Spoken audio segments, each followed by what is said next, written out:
hit another sports headline. Now, an unexpected one, perhaps. Yesterday at the White House, President Trump signed an executive order restoring the presidential fitness test in public schools.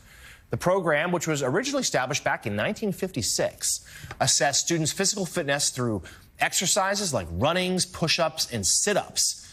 It was replaced in 2012 by the Obama administration with a program that emphasized individual progress over standardized benchmarks.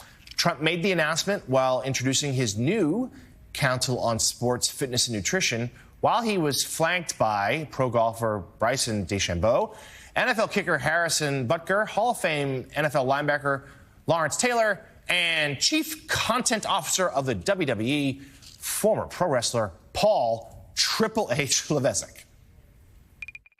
Well, I'm delighted to be here with some of the truly great sports legends of all time as we formally announce the newest members of the President's Council on Sports, Fitness, and Nutrition. The order that I'll sign today in a few moments directs the Council to develop strategies to improve America's physical fitness and renew the American spirit, excellence, competitiveness, and sportsmanship.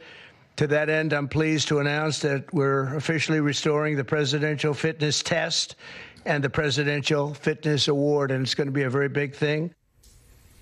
I remember crushing the push-ups during the presidential fitness test back in my grade school days. In Lowell, many patches you guys collected. In Lowell, Massachusetts. Yeah.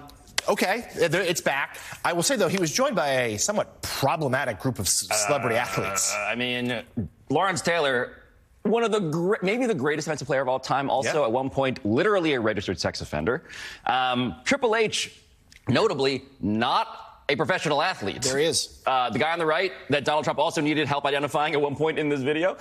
He is the guy who I guess replaces Nick Saban, who was promised as part of this council to reimagine college sports and college football in particular. That whole group is a bit of a DC Comics Suicide Squad of misfits running sports. And John, look, presidential fitness test, I get it.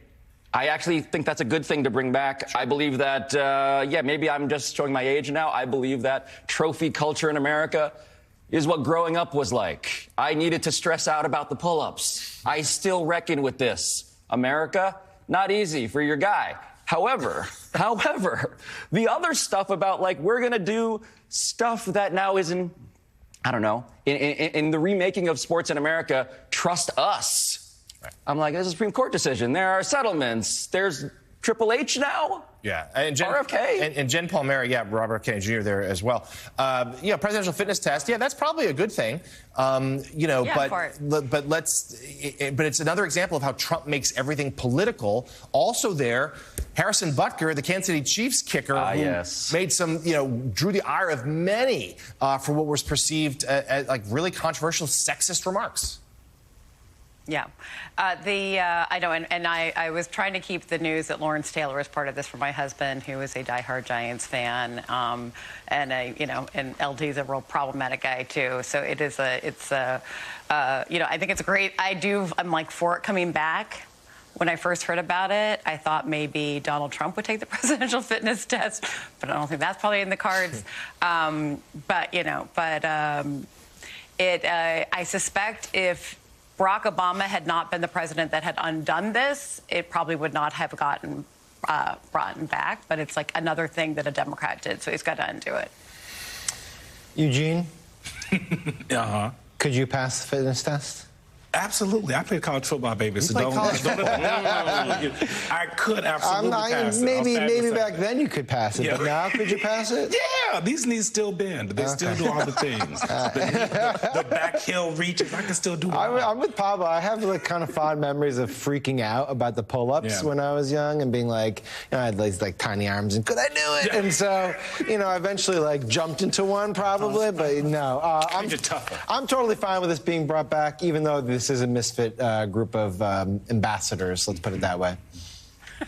All right. Well, we're unanimous. We're glad it's back. We have some questions, though. Coming up here, thanks, everybody. David Drucker of The Dispatch will join us to weigh in on the New York City mayoral race.